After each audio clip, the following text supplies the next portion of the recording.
Why do I use RetargetKit? Well, it makes things a lot easier when you're dealing with clients that want to be able to track metrics, but they don't want to know the ins and outs of everything. They don't want to use Google Tag Manager or anything like that.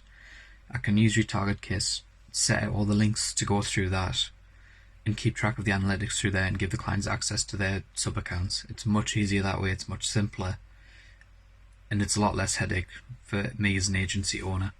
And other things such as if a client doesn't have the budget or scope to need a full website, I can create a curated page for them which has all the essential things they need.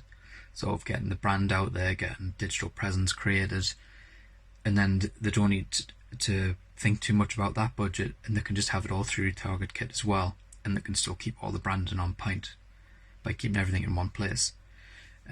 Lead generation is also really useful for clients. I deal with a lot of startups and a lot of niche industries, from acupuncture to jewelry firms, and helping generate leads for them is a lot easier with RetargetKit because you can have them added to any page or through call to actions or banners or anything like that. Can all be done through RetargetKit, and it all makes things so much simpler for clients to do.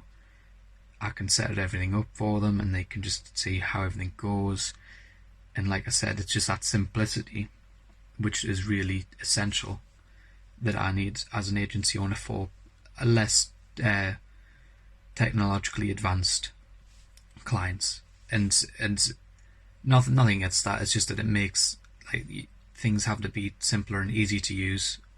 Like any friction causes issues, and RetargetKit helps me avoid all that friction and helps keep everything on point and simplified all the time.